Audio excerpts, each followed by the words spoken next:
Welcome to Mission Evolution Radio Show with Gwilda Wiyaka, bringing together today's leading experts to uncover ever-deepening spiritual truths and the latest scientific developments in support of the evolution of humankind. For more information on Mission Evolution Radio with Gwilda Wiyaka, visit www.missionevolution.org. And now, here's the host of Mission Evolution, Miss Gwilda Wiyaka.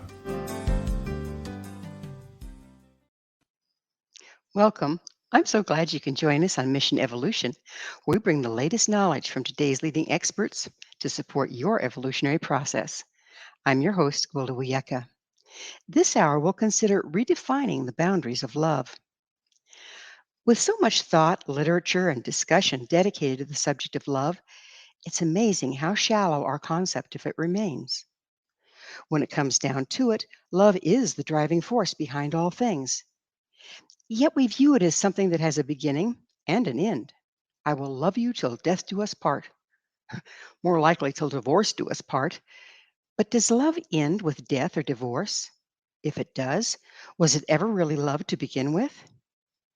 What's the difference between the love that ends and that which drives the universe?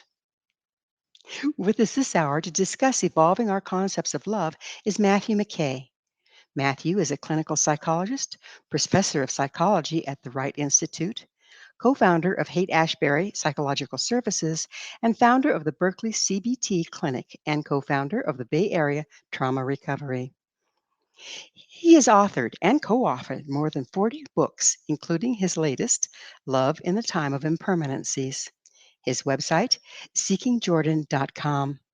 Matthew, thanks for joining us on Mission Evolution. It's my pleasure to be with you. This is a topic that is near and dear to, I think, everyone's heart and so misunderstood. What brought you to focus on love? Well, there are a couple of things. I mean, one is that I'm a clinical psychologist and I specialize in treating couples, and I have for well over 40 years. And so I have witnessed the death of love, sadly, many times. And I've learned a lot about also what keeps love alive, what sustains it in the face of change, in the face of impermanence. So I've gotten a lot of lessons from all of those people that I work with. The other thing that's affected me is, in terms of love and loss, is the loss of my son 14 years ago, and realizing that the love between us could continue in the face of that enormous change, and that we can love and continue to have relationships with those on the other side. So those are two things that have affected me deeply and made me want to really explore love and how to hold on to it. I'll need you to speak up just a little bit so I can hear you better. That's okay. So losing your son, and you say love lasting after death. Most people disconnect from love when they lose a loved one, as part of the mourning process. Why is that? I think it's because for many of us, there's this belief that soul is gone, that that soul is no longer exists, no longer conscious, that the love and the relationship has disappeared. But nothing could be further from the truth. Souls who die and are in the afterlife remain fully conscious, fully aware. Their love for us continues. They continue to watch over us. Often they will guide us if we listen. So the love and the relationship continues, and I have, discovered that in my own life. And so that's one message that I would like people to understand, that just because someone has died doesn't mean that that relationship is over or that they cease to exist. They still are there. They still love us. We still love them. And we continue to have a relationship. So Matthew, you're scientific based. What evidence do you have that the souls do indeed remain versus just ceasing to exist? Well, there's actually a lot of evidence that our souls are not dependent on our bodies. We know from near-death experiences that consciousness can leave the body. We know, for example, through the work of Ian Stevenson, the great researcher at the University of Virginia, that that there's very likely is reincarnation. That souls can move, after death from one body and one life to another. We know from the work uh, of Michael Newton, who wrote a book about all of his research through hypnosis for people being able to describe the afterlife. 7,000 people described under hypnosis the very same kinds of structures and experiences in the afterlife. So we have actually a lot of evidence that souls survive, that there is an afterlife, and that the relationships continue between those who are living and those who are on the other side. So, what made you connect? What made you believe that you could continue to stay in touch with your son? Well, after his death, I searched for him. It was, finding him.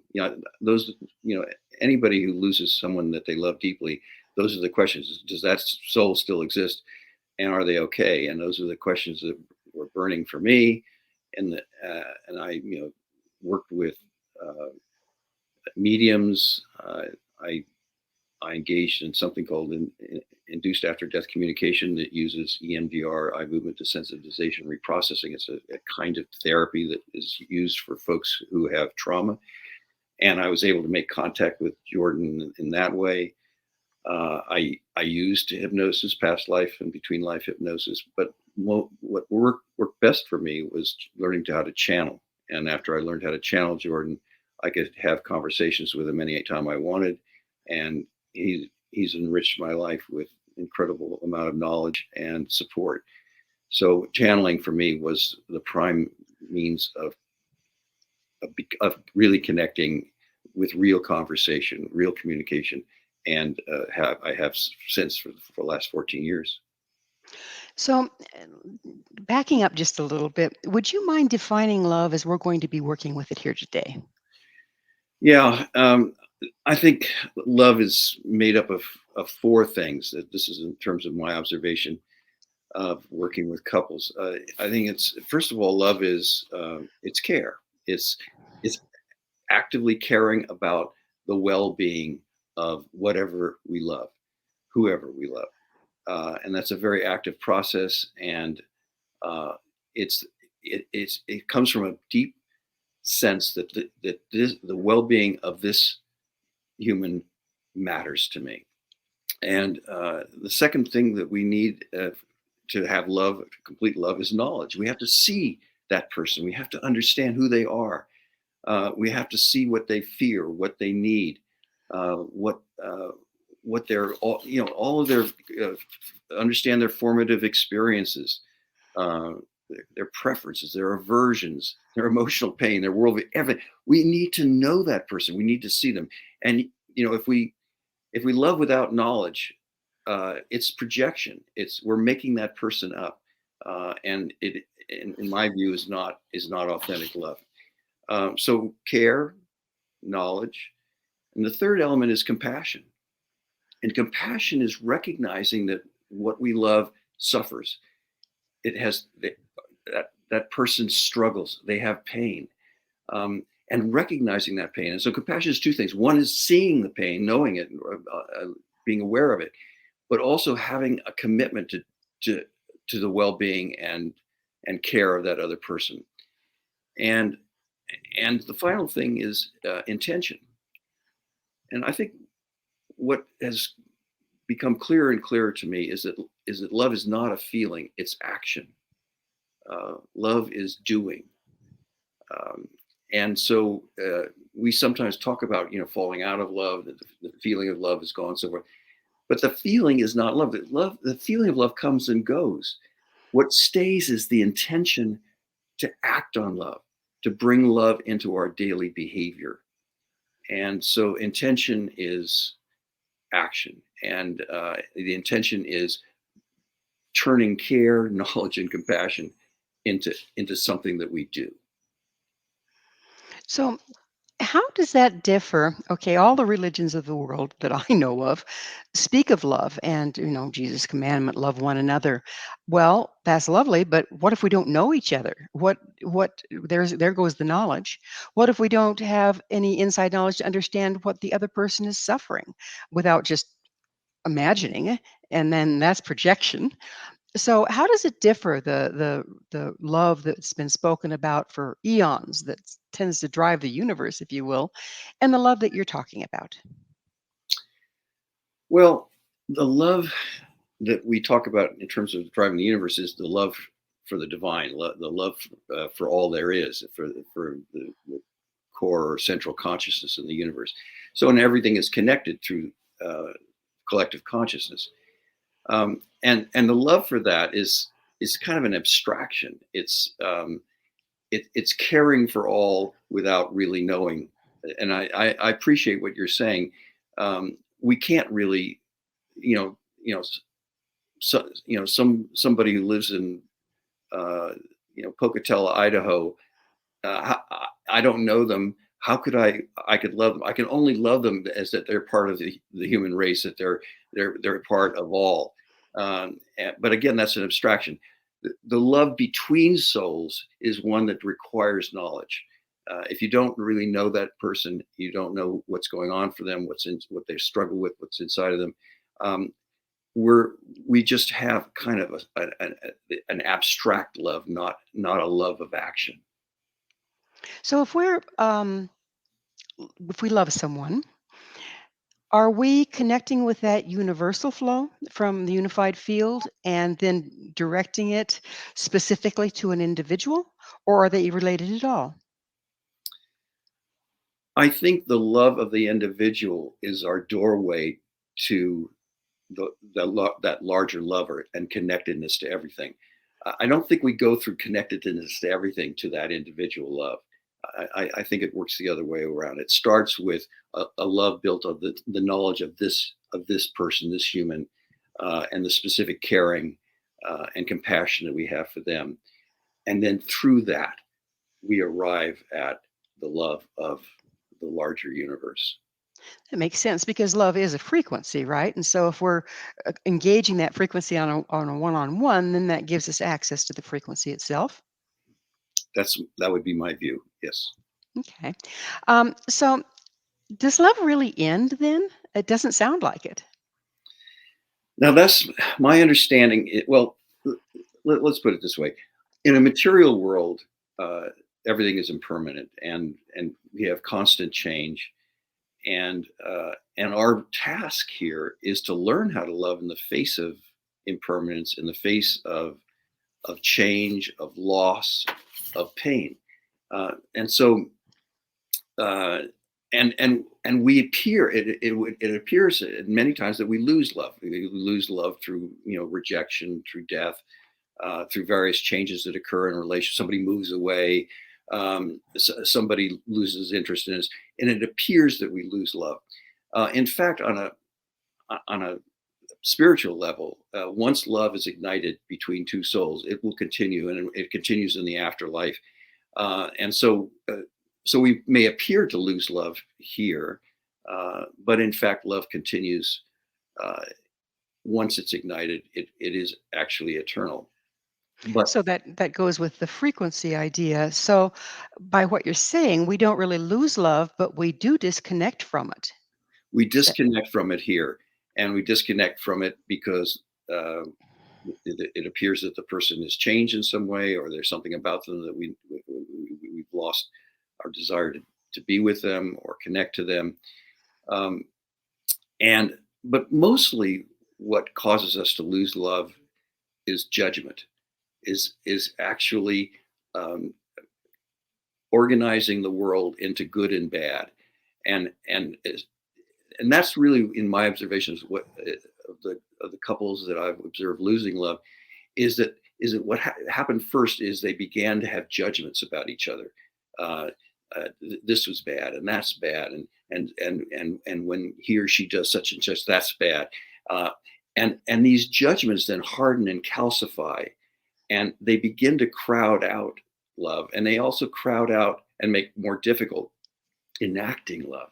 Remember, we talked about love being intention, being able to act on care and knowledge and compassion. And judgment actually paralyzes us, makes it very hard for us to act on love. So as judgment rises, and this good bad ideas about the other person get stronger and harden, the ability to act on love diminishes. So both things start to operate in the apparent loss of love.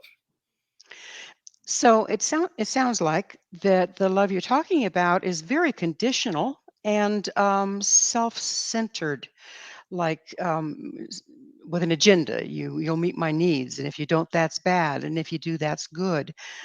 How does that differ from really connecting with love for another person? It's a really good point you're raising. For many people, the experience of love, or what they think is love, is conditional. It's like, as long as I feel love, then I will act on love. As long as I need and desire you, I will act on love. As long as I am attracted to you sexually, I will consider myself in love. As long as I depend on you in some way, I'm calling that love. Well, none of those things are love.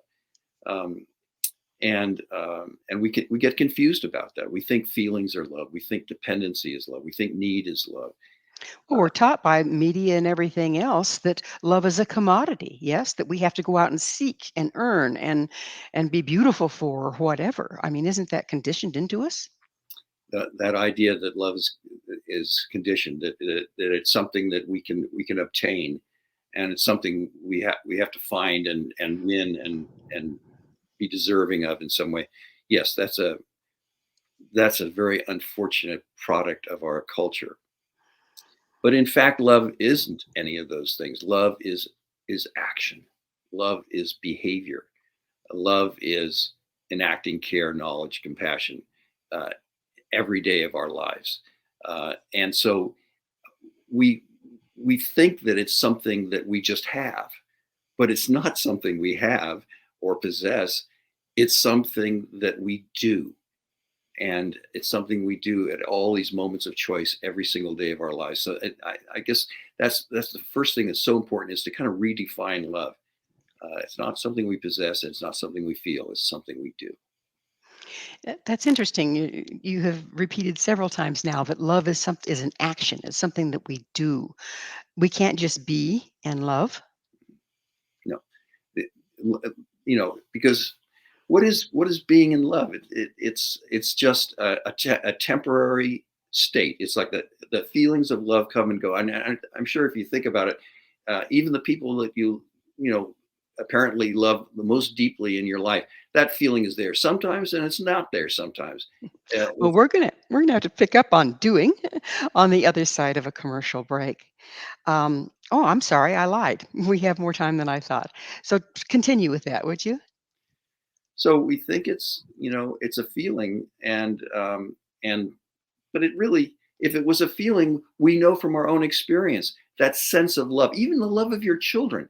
There are lots of times when you don't feel anything at all. It's like the kid's annoying and it's creating problems, and they're having a fight, and you don't feel love at that moment. And if Where does it go? Where does it go? It's just a feeling. That's the point. Love is not a feeling. Love is, what do I do what do I do with my child? For example, let's take an example of a parent comes home from work. They've had a really bad day. They're anxious about their job. They're struggling, and their child has had a bad day too, and needs a lot of attention and support. And now we are going to have to pick up on that thought on the other side. So we'll talk about where does love go when we get annoyed. But after a short break, Matthew and I will return very shortly. So don't go away. This is Mission Evolution, www.missionevolution.org.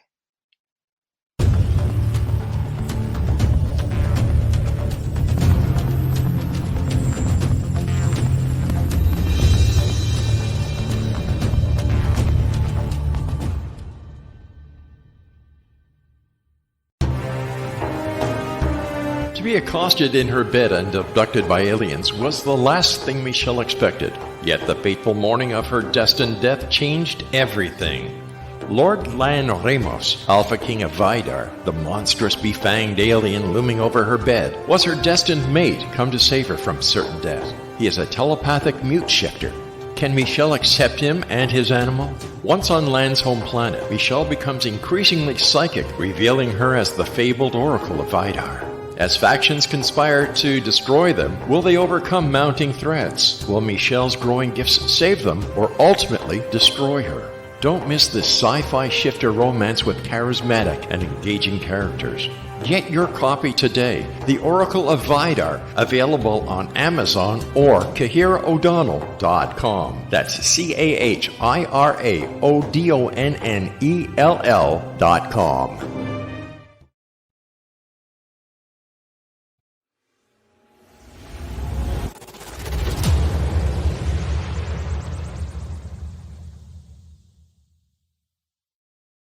So I was watching the X Zone TV channel last night when I was abducted by aliens, and they kept repeating to me over and over again, simultv.com, simultv.com. What's simultv.com? That's what I asked them. They had it written on the side of their UFO. How do you spell that? UFO. No, I mean simultv.com. simultv.com. simultv.com. Right. simultv.com. Interesting that you were abducted by aliens in a simultv.com UFO last night. Oh, yeah? Yeah. Now that you mention it, I remember now last night I was awakened from a deep sleep. My great-grandmother was standing there. She said she'd come from the hereafter to tell me about simultv.com. She even spelled it out for me. simultv.com, sonny boy. simultv.com. simultv.com, sonny boy. Wow. Yeah. Guys, you'll never guess what my psychic guru just told me. simultv.com. Exactly. Are you guys psychic too? Of course. We all know about simultv.com. simultv.com.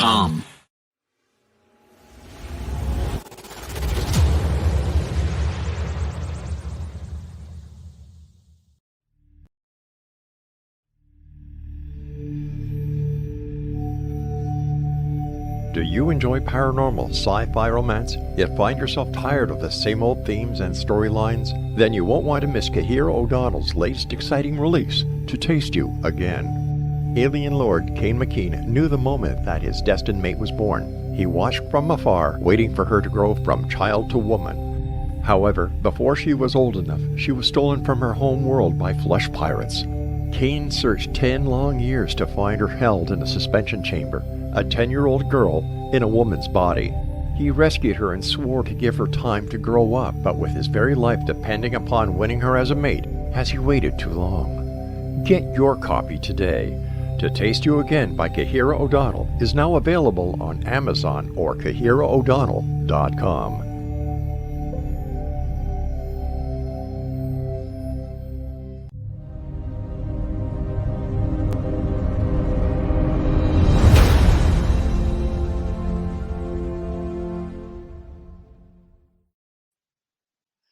Hello again. This is Mission Evolution, missionevolution.org. We're dedicated to unification and evolution of consciousness. With us this hour discussing the evolution of love is Matthew McKAY. His website, seekingjordan.com. Matthew, we were talking about how love requires, you say that love requires doing, and that then we disconnect from love if the kids are irritating us or this or that. And I'm still a little bit confused on that because to me, what if a person that's, on their deathbed, they can't hear, they can't see, they can't respond, but they still love their people, the ones that are surrounding the bed. So how does that add up with what you were telling me?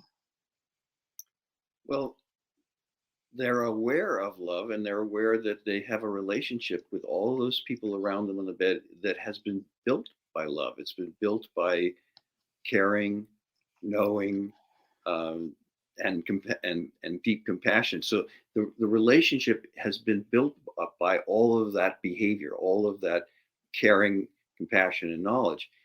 And so, at the moment the person may be, incapacitated, but the relationship has been built on behavior, on acts of love. And so I guess I'm I'm suggesting that for the most part, love is behavior. It's what we do. And the example we were talking about a little bit ago was, the a parent who's exhausted, who's themselves disturbed by a day at work, and a child needs them for support. At that moment, the child is annoying them. The child is crying, and the child is upset. They're not actually feeling love at that moment, but they can act on love in spite of their tiredness, in spite of their anxiety, in spite of whatever else is going on for them. And that's the task of love, is how do you act on love in the face of pain, in the face of your own exhaustion, your own anxiety, your own hurt. Another example would be, two partners who, one makes some critical remark of the other, and that partner is now feeling hurt. They're feeling kind of rejected. There's maybe sadness or shame that they're experiencing, and maybe even anger. And the question then is, and they're certainly not feeling love at that moment. So the question is, how can they act on love in the face of that pain and distress? What would love have them do at that moment? So what you're talking about is our emotions, our day-to-day life disconnects us from the flow of love, and we have to take action to re-engage it. Right. Okay, that makes sense to me. So let's change gears a little bit here. How much is our ability to love dependent on our self-love? Yeah, well, that's really very, very important question. And it's a tremendous challenge to love someone else when you don't love yourself. It's like trying to, it's almost like stepping into space without having any foundation underneath you. And really, it goes back to something we were talking about a little earlier, which is the issue of judgments. What gets in the way of self-love is judgments about ourselves. This or that is bad about me. This is wrong. This is bad. I have to hide this or that. And so these judgments that we have about ourselves actually block our ability to see, appreciate, and love ourselves. Don't those judgments drive us out of authenticity, and therefore we aren't who we are to love in the first place? Oh, we end up hiding, and so that those who want to love us can't really see important parts of us. They can't see our vulnerability. They can't see our pain, and we're hiding from these things that we think are bad about us, and judging them and evaluating, and afraid that those who might love us will evaluate and judge them as well. And so it ends up blocking both our love for ourselves, but it makes it hard for other people to know us in a level and in a way that they could love us too. Exactly. So it really gets in the way, and so it goes back to actually learning to observe yourself and just observe your experience without judgment.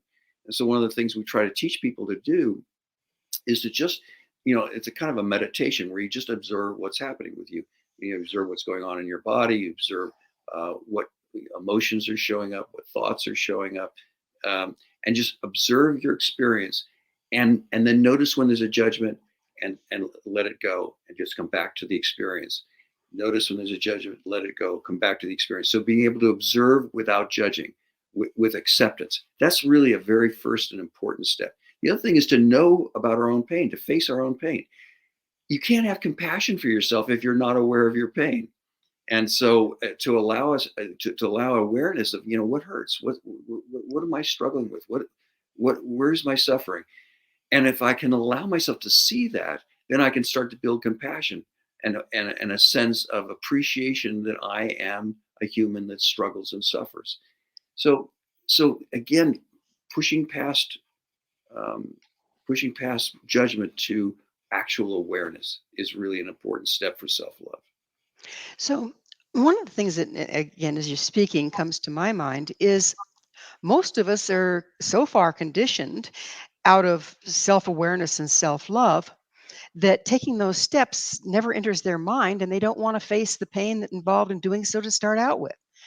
So once you find that you are in a situation where you're willing to go into that, willing to become self-aware, willing to become more authentic, but your partner is not, and there becomes more and more hurt as a result, what steps do you take then? Well, I think self-awareness is important and necessary for self-love. Now, if self-awareness leads us to be authentic and to say things that our partner struggles with, that's something that then we work with something I call inquiry. It's like, okay, so my partner's having a reaction. They're in pain. There's something that something's happened to them. So they've reacted to me and what I've said and what I've done. And now my job is to actually find out more about what's happened to them. And also to drop judgment. They're not bad. They're not wrong because they're in pain. They are just struggling. Let me understand what that pain is. And so we encourage a kind of interview process where I find out what has happened to my partner. What are their feelings? What is their pain? What's going on? What is their need at this moment? And the inquiry process opens that up. So we get past whatever it is that hurt them, and we learn about what actually is going on and validate that. So, failing all of that, how do we maintain love and also discern appropriate proximity if the person continues to be damaging to us? Well, if the person continues to be damaging to us, we have to set boundaries and limits to protect ourselves from pain, but also from destructive processes. So you can continue to love someone and have boundaries. You might, for example, realize you can't live with that. There's a partner, but we can't live together because it's toxic in some way. It's damaging. But I can still love that person and actively care for them in ways as long as I hold on to that necessary boundary. So yes, love sometimes requires us to get some distance from the beloved in order to protect ourselves. But that doesn't stop love, and it doesn't stop the intention to care for that person. I think that's such an important point because doesn't that just bring us right back to, okay, someone dies, we shut off our heart to them because it hurts too much to keep it open, thinking they're gone. We go through a divorce, we shut off our heart to them because it didn't work out and therefore they're not meeting our needs. But every time we do that, we're losing a part of ourselves to that, aren't we? We're losing the part of us that loves them. We've abandoned that part of us. And yet that love continues, even though we're not aware of it, and we've just shut that awareness off. So, How can you? I'm sorry to interrupt, but how can you tell? Like you're in the grieving process. You've gone through a divorce. Things just could not be reconciled, and discerning a distant proximity was important. And at first, people tend to be angry and polarized, and all those things that are part of divorce. How can we re-engage without making ourselves vulnerable? And the same question would apply to how do we move through our process and re-engage with somebody that's crossed over? yeah. So how do you hold on to love when that person has rejected you in some way, or died? Well, again, love is this really active process, and so the first thing we have to do is get past judgment. This good bad thing, that person's bad. They've done something to me. They've hurt me. They've pushed me away, and we have to kind of move past that to, okay, they wanted to change the relationship. They needed to have a different kind of relationship with me. And now the question is, can I hold on to caring for them? Can I continue to know them? Can I continue and understand them? Can I continue to have some compassion for their pain and some intention to give something to them, some active form of love? And it might be just saying, "I forgive you for what you've done, for hurting me," or it might be, "I still care for you. If there are things that we can do to hold on to some kind of relationship together, I would like to do that. Doesn't I can let go of this marriage, but I don't want to let go of you, and I'm going to continue to care for you and be there for you if you need me." We can make commitments like that in the face of the hurt, in the face of the loss. So we're talking about, like we were hoping to, evolving the way we love. What do you see as being the result of being able to evolve the way we love, to not shut down just because our agendas weren't met and we have to go a different direction? Yeah. So being able to love in the face of pain, in the face of the relationship being changing in a way that we had hoped it wouldn't. That is the crux of this new era of love. That we can hold on to love even though the relationship has changed, even though there's so much that's impermanent. And the essence of love is those four things: knowing that person, caring for that person, having compassion for that person. We can still do all of that. We can still have all of that, even if the relationship has changed, because we're committed to loving. We're committed to loving in the face of whatever pain or disappointment or loss that we've experienced. So it sounds like a real balancing act, discerning proximity. It might be never speaking to the person again, but you can still love them and actively wish them well, and still be connected with love, whether they can reciprocate or not. Is that pretty much what It you're looking doesn't at? matter whether they can reciprocate. Yeah, Love, exactly. love lives inside of us, and it's something we decide to do. Isn't that one of the most unfortunate misunderstandings, is that we think of love as something that we manipulate out of someone else. And if we can't get enough, if we don't, then, well, there must be the wrong person. Off we go. It's a very unfortunate way that we look at it at this point, isn't it? Yeah, it is very unfortunate that it's something that we're going to get from somebody else, as opposed to something that that starts with us, and it has everything to do with our behavior. And one of the things that I try to teach our couples that I work with and people that are struggling with love is something called a morning intention. A little meditation in the breath focused meditation, and then there's a morning intention.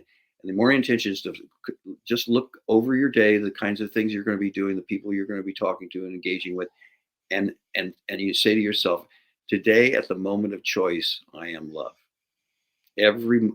Today at the moment of choice, I am love. And the moment of choice is when you're upset, when you're feeling a strong emotion, when something is hurting you, when you have strong desire. These are all moments of choice that show up throughout our days and all of our different relationships. But today at the moment of choice, I am love. So there's always a choice. Am I going to just act on that emotion, or on that anger, or on that sadness, or on the pain, or on the desire, or am I going to act on love?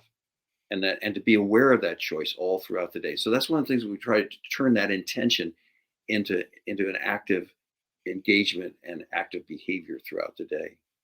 So when you do that, you're basically not playing the game. Somebody else gets polarized, gets triggered, and instead of jumping in there with your own damage, and pretty soon you guys are on opposite ends of the table, you're just staying neutral and channeling love into the situation. Then whatever they do is their choice, but you're not participating in the polarization. That's right. And so today at the moment of choice, for example, for that parent who's tired and exhausted and anxious, the child needs me. Today at that moment, even though I'm tired and anxious and upset, I am love. Even though my partner has just said something that really hurt me and shamed me, today at the moment of choice, I am love. And so those choices exist all throughout our days and every one of our relationships, and learning to recognize them, and that I have that choice, whether to act on my emotion, my desire, and what have you, or on love, is a crucial part of changing our trajectory from self-focus and concern for myself and what can I get from other people, to what can I be? How can I be love with others? I really love that concept. It takes a lot of reprogramming, though, doesn't it? So every time you're stopping, you're not going into that neurological rut of response from your history, but rather making a choice in the present time to be present with love. Absolutely. And that choice is recurring. It happens dozens of times a day. And to notice that as it happens in real time, and that I have that choice, instead of being on automatic pilot. Oh, I'm angry, boom, I start being aggressive and attacking, or I'm sad, I'm just going to withdraw. Instead of just acting on our emotions, acting on that intention to love in the face of those painful emotions. Matthew, do we have a lot of processing that we need to do in order to go there? Because it seems to me like there's unprocessed grief, unprocessed anger. That's what's cropping up in us when we're triggered in the moment. So if we're going to stop and act on love, are we also confronted with the pain of our history? Yeah, I guess I would use the word, instead of process, I would use the word acceptance. It's like to accept our experience, to accept what's happened, and accept the pain that's happened. And if we haven't accepted that pain and haven't accepted those experiences, we're avoiding them. We're pushing them away. So every time something triggers those painful emotions or experiences, we go into avoidance mode. And avoidance is almost the opposite of love. It's disconnection. Right. And Right. and love is connection. So yes, if we have not accepted some of the painful parts of our lives and our histories and our past, and the painful emotions that show up for us at times that we don't make room and allow them, and as soon as they show up, we're in avoidance mode. Love really gets shut out then. Right. So it's coming close to that time. I have to ask you, Matthew, what is your mission? Well, my mission is to teach, and that's what I am. I'm a teacher, and I teach in various ways through the books. And I'm a professor of psychology, and I teach by working with my clients to try to teach them ways to live and love that are effective. So yeah, I'm a teacher. And again, we're real close to being out of time, but what's your vision if we all start engaging love versus triggers? Well, what will happen if we start acting on love instead of these emotional triggers is that first of all, we're going to live. Our environment is going to change, uh, and instead of an environment in which we're struggling and pushing against people or trying to get stuff from them, we're going to live in an environment of love. Because we can create that ourselves, regardless of what the other person is doing. We can create the environment of love by And our that own choices and actions. and that is a beautiful message that we're going to have to close on because unfortunately we are out of time. Matthew, thank you so much for coming on the show. My pleasure. Thank you. Our guest this hour has been Matthew McKAY, a clinical psychologist, professor of psychology, and the author of over 40 books, including his latest, Love in the Time of Impermanenceis. His website, seekingjordan.com. This has been Mission Evolution with Gwilda Wiyaka. For more information or to enjoy our past archived episodes, visit www.missionevolution.org. Please be sure to join us right here next time as this mission continues, bringing information, resources, and support to a rapidly evolving world.